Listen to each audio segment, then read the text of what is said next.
शक्तिरूपेण संस्थिता।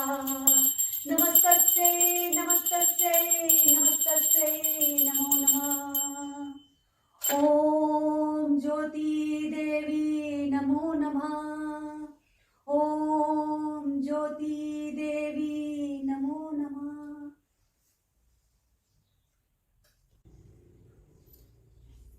आप सोच रहे होंगे इस मंत्र में ज्योति नाम तो नहीं आता, तो फिर आज ये कौन सी नई देवी आ गई जिनकी पूजा मैं इतनी सद्भाव के साथ कर रही हूँ? ज्योति, हाँ ज्योति। क्या कहूँ उसे मैं, एक किशोरी जो तितलियों की तरह उड़ती, हिरनियों की तरह कुलांचे भरती, घर भर की चहेती, हंसती गाती और अपनी हंसी से सबका मन मोह लेती। घर में 2 मिनट ना दिखे तो मौन छा जाता। हर तरफ ज्योति कहाँ है, ज्योति कहाँ है कि टेर लग जाती। माँ बाप ने भी ना जाने क्या सोच उसका नाम रखा था ज्योति। घर भर में रोशनी फैलाती ज्योति। एक साधारण सी लड़की देवी बन गई। आज के आधुनिक युग में किसी का देवी बनना या उसे देवी की तरह पूजना हास्यप्रद लग सकता है, परंतु नहीं, ज्योति साक्षात देवी है। उसका जन्म कोई चमत्कार नहीं था। एक साधारण से परिवार में, साधारण से गांव में उसका जन्म हुआ था। तो ऐसा क्या हुआ कि वो देवी बन गई? आइए उसकी कहानी सुनाती हूँ। ज्योति, अरे ओ ज्योति, देख तेरी ये चिड़ियाएं और तेरा ये मिट्ठू कितना जोर जोर से चिल्ला रहे हैं। जरा सी देर क्या हो जाए इनको दाना डालने में, ये लोग नाक में दम कर देते हैं। जरा आके इनका दाना ले जा। अरे ओ चिड़ियो, क्यों माँ को परेशान करती हो? लो अब पेट भर के दाना चुगो।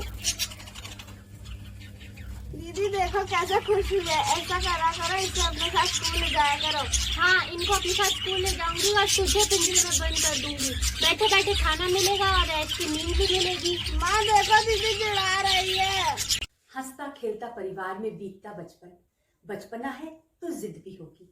हुआ यूं कि ज्योति के ननिहाल परिवार से कुछ सदस्य इष्ट देव की तीर्थ यात्रा पर जा रहे थे। ज्योति भी मचल गई कि वो भी जाएगी। अब नाना जी की लाडली को रोकता कौन? नाना जी ने कहा, चल बेटा। नाना जी, मंदिर के बाहर जो दुकानें लगती है वहाँ से मैं मालाएं और चूड़ियां लूंगी। देखो आप मना मत करना। हाँ भाई, नाना जी ने ही तुझे सर चढ़ाया है और किसी को कुछ मिले ना मिले, तुझे सब कुछ जरूर मिल जाएगा। अरे भैया गाड़ी धीरे चलाओ ना, देखो ना कितनी तेज बारिश आ रही है, कितनी फिसलन भी लग रही है। ड्राइवर भैया गाड़ी धीरे। ड्राइवर गाड़ी धीरे चलाओ, ये शब्द पूरे भी नहीं हुए थे कि गाड़ी तेजी से उछली और पलटती हुई सड़क किनारे गड्ढे में जा गिरी। पल भर में कोई कुछ समझता दर्द से चीखने और कराहने की आवाजें आने लग गई। आसपास के गांव वाले इतने तेज धमाके और चीख चिल्लाहटों को सुन दौड़े चले आए। सबने मिलकर गाड़ी को सीधा किया और एक एक करके सबको बाहर निकाला। नाना जी, नानी जी और माँ कराहते हुए बाहर निकले तो पल भर बाद उन्हें याद आया कि ज्योति कहाँ है। उन्होंने देखा कि कुछ लोग ज्योति को लेकर आ रहे हैं, पर वो बेसुध है। सभी को हॉस्पिटल पहुंचाया गया। नाना जी के पैर में फ्रैक्चर था।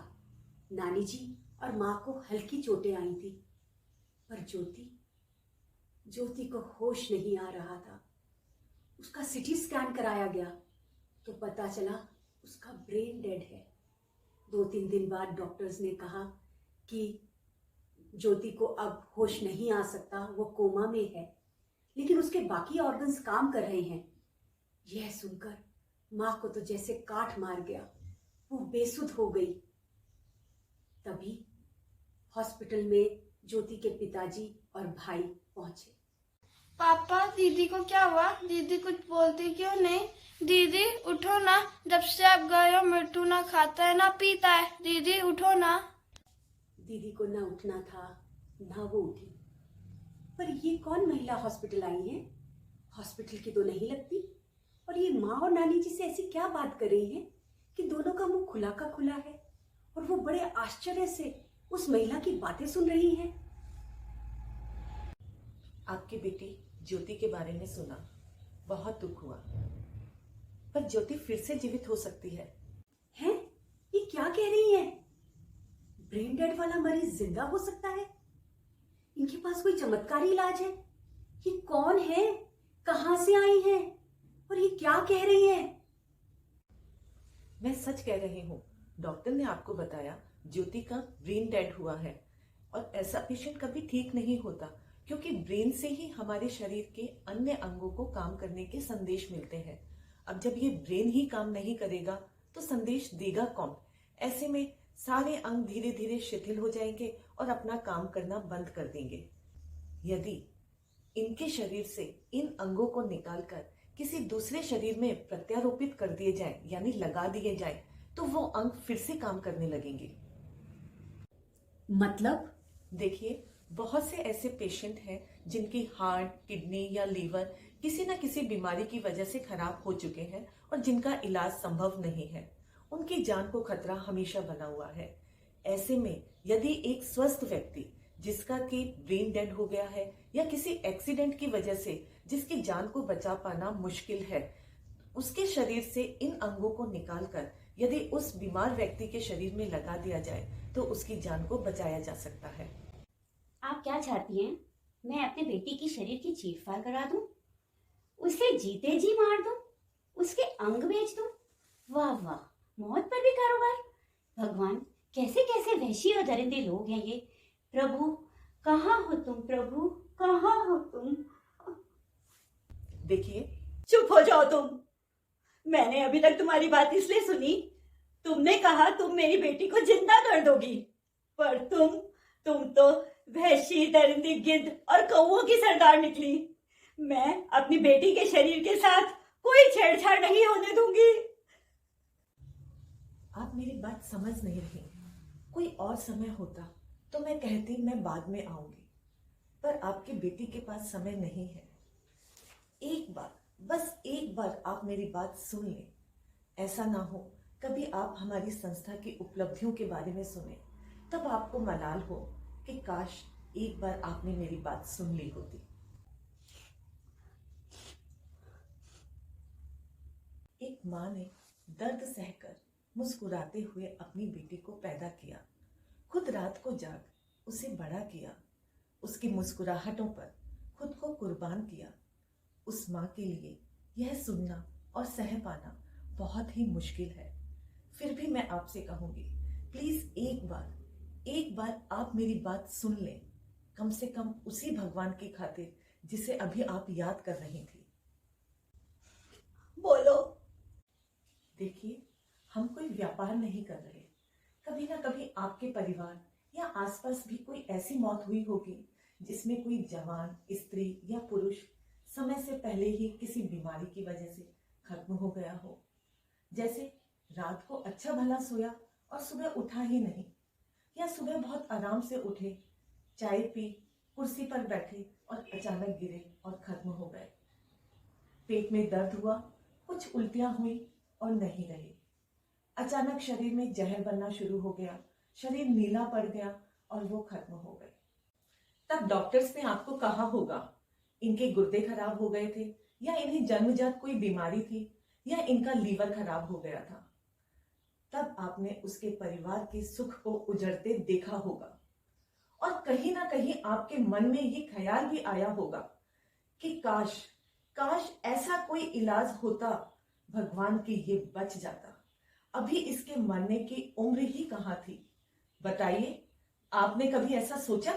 हाँ, कई बार तो आज साइंस ने इतनी तरक्की कर ली है कि खराब अंग को निकालकर नए अंग लगवाए जा सकते हैं और एक मरता हुआ व्यक्ति फिर से अपनी लंबी उम्र जी सकता है। तो बताओ कि चीर फाड़ के डर से अंग बदलवाना सही है या गलत? गलत। जिंदगी बड़ी है, अगर अंग बदलवाने से जिंदगी मिलती है तो अंग बदलवाना चाहिए। तो वो अंग आएंगे कहाँ से? क्या आपने ऐसा कोई बाजार सुना जहाँ ये अंग बनते और बिकते हो?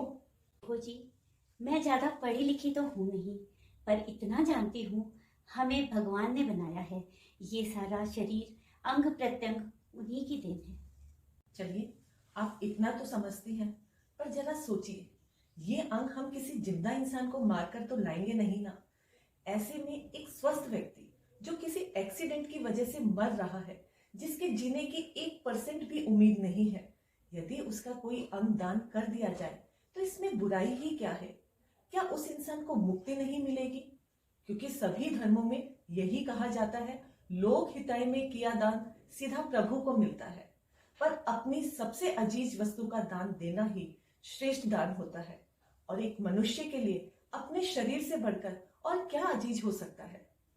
आप अपनी बेटी का अन्न दान नहीं करना चाहती तो मत कीजिए, पर याद रखिए अंत में उसे अग्नि के हवाले ही होना है। मत करो ऐसी बात। ये शाश्वत सत्य है। आप एक बार सोचकर देखें, अगर इनके अंग एक बीमार व्यक्ति के शरीर में लग गए और वो बच गया, तो आप एक बेटी का जीवन खोकर 3-4 का जीवन बचा पाओगी। आपकी बेटी के दान की महिमा बीमार का कुटुंब, परिवार, कबीला जिंदगी भर गाएगा। हर इंसान अमर होना चाहता है, पर अमर कोई नहीं, बड़े से बड़ा साधु, सन्यासी, ज्ञानी कोई नहीं, पर दूसरों को जीवन देके मरने वाला सदैव अमर हो जाता है। अब आप स्वर्गीय ज्योति की मां कहलाना पसंद करेंगे या अमर ज्योति की? फैसला आपके हाथ में है। आप सोच लें, विचार लें। अगर आपको मेरी बात में कुछ भी तंत नजर आता हो तो अपने परिवार वालों से बात कर आज शाम तक हमें इत्तला दें, ताकि हम आगे की कार्यवाही शुरू कर सकें। बड़ी ही कठिन परीक्षा की घड़ी। मां का हृदय उधेड़ बुन में लगा हुआ था। बेटी की मृत्यु के एहसास से जहां बार बार रुलाई फूट रही थी, वहीं 6-7 जीवन बचा लेने की मानवता सोचने को मजबूर कर रही थी। परिवारजन भी 2 फाड़ में बढ़ चुके थे, अंगदान के पक्ष और विपक्ष में। समय बहुत कम था और फैसला मुश्किल। तभी गांव से ज्योति के दादाजी और दादी जी हॉस्पिटल पहुंचे। उन्हें सारी बात बताई गई। यह सुनकर दादी जी उठी और अपने बेटे को बुलाकर बोली, देख रमेश, मुझे मेरी ज्योति जिंदा चाहिए, ऐसे नहीं तो वैसे। मैं कहती हूँ तू उसके अंगों का दान कर।